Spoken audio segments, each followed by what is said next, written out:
The 2024-2025 NBA season has started, and this means 30 teams will be fighting again for a championship.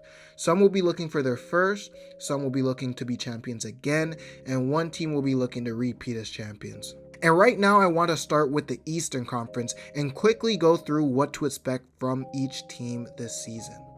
The Wizards have set themselves up in a good position to get the first pick in next year's draft. It's still going to be a tough task though, as other teams are gearing themselves up for a sub 20 win season as well. Though with the core of Kyle Kuzma and Jordan Poole as your main offensive options, rookies Alex Sarr, Bub Carrington, and Keyshawn George that won't make an immediate impact, as well as only decent veterans, this equals the recipe for top 4 odds in next year's draft.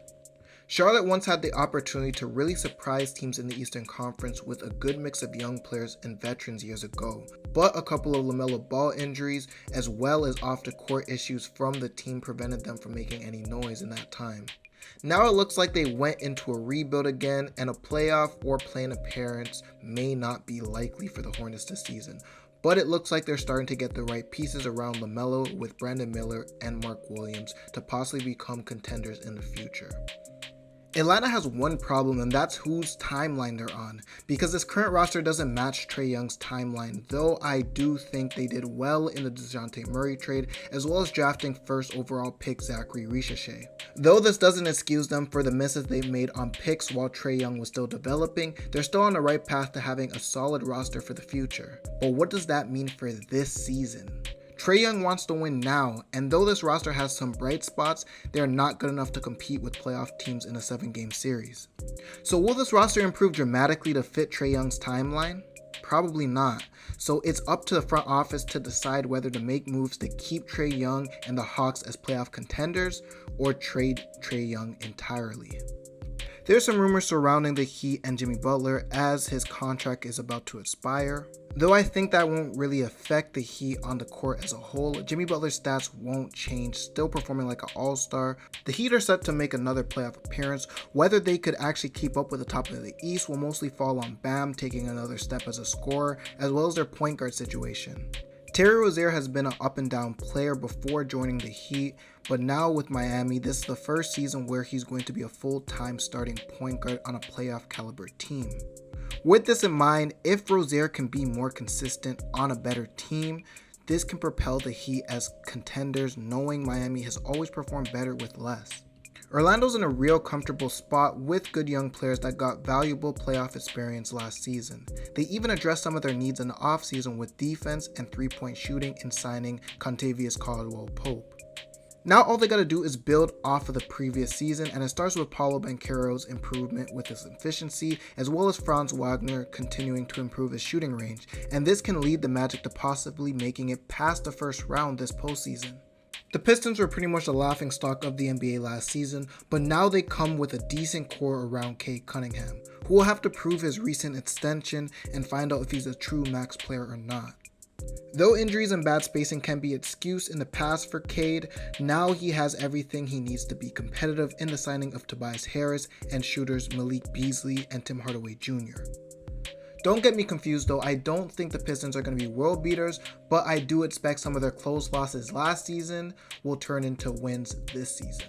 The Bulls finally picked a direction coming into this season, and that's to develop their young talent and restart the process. Now with their best defensive player in Alex Caruso getting traded for Josh Giddey, as well as their best offensive player DeMar DeRozan getting traded, the Bulls will be fighting for a top pick in this year's draft. Defense for the Bulls will be their biggest issue, as most of their starters struggle from that side of the ball. But also the Bulls' half-court offense could be in trouble as well, as Zach LaVine, Kobe White, and Josh Giddey are all ball dominant, and this could lead to all of them being inconsistent during the season. With the Bucks, there's always some noise around Giannis on if he would leave Milwaukee. But now I think this is the first season where he could possibly be thinking of a future without the Bucks. Especially if the team doesn't get better, though the biggest problem for the Bucks last season was health as well as coaching. Even though Giannis and Brook Lopez secures their interior defense, the Bucks' perimeter defense could still be an issue come playoff time. And the Bucks tried to improve this in the offseason by picking up DeLon Wright, Taurean Prince, as well as Gary Trent Jr. With these moves, the Bucks had a really good offseason with the limited amount of cap space they had to begin with. Now with the older Chris Middleton that's still kind of struggling with injuries and Damian Lillard, there's still the question whether the supporting cast will be able to help Giannis win the East this year. The Pacers made a great leap last season, going to the conference finals for the first time in 10 years.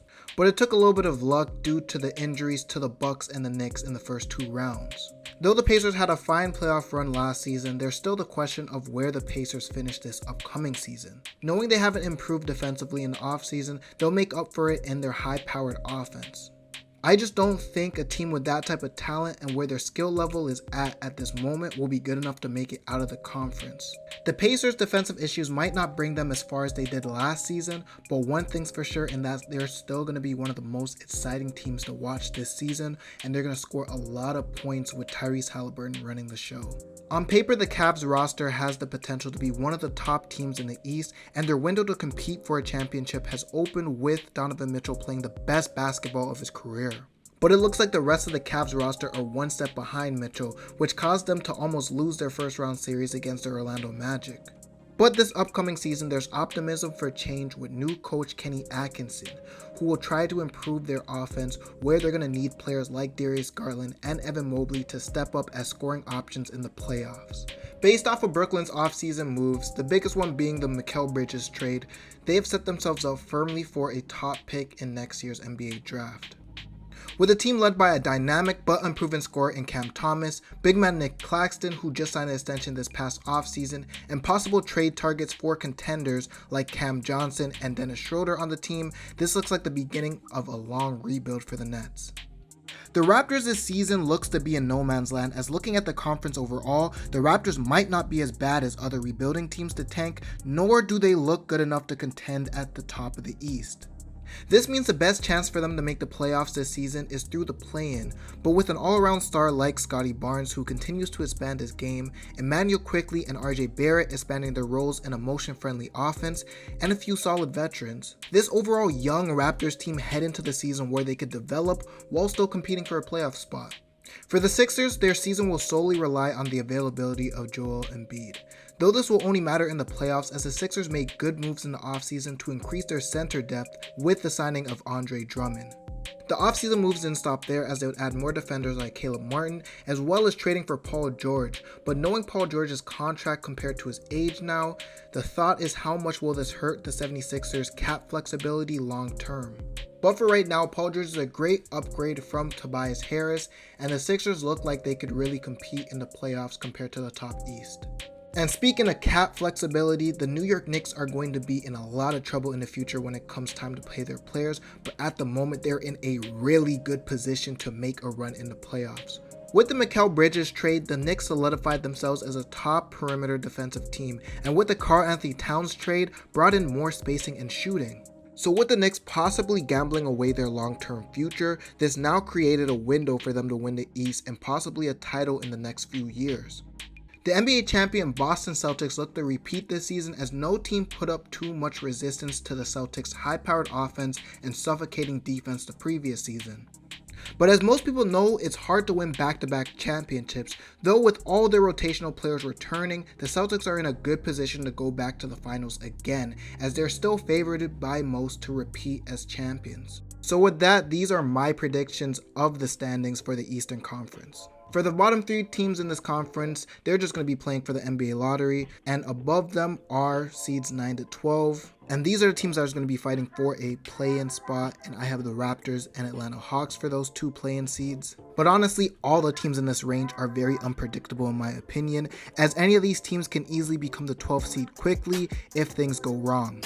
Now for the playoff seeds, I have the Cleveland Cavaliers as a 5th seed that can possibly pull away from the other 3 teams and push more towards the top 4 due to their upside with a top player like Donovan Mitchell. Now for seeds 6 to 8, I think the Magic, the Heat, and the Pacers all have a good chance of staying close to each other in the standings and eventually make the playoffs, as I think their play-in matchups are a little bit easier compared to the Western Conference. Now with the top 4 seeds, I got Boston as the easy number 1 seed, as I think they're going to continue where they left off, easily having another 60-win season. But for the Bucks, the Knicks, and the Sixers, it's going to be hard for them to catch up to the Celtics in the regular season, but once the playoffs come, they'll all be able to compete with them in a 7-game series. So these are my predictions and my thoughts of the Eastern Conference going into the season. Do you think somebody's too high or too low? Let me know in the comments. Or how do you feel about your favorite team going into this season? So if you enjoyed the video, please like and subscribe. Thank you for watching, and I'm out.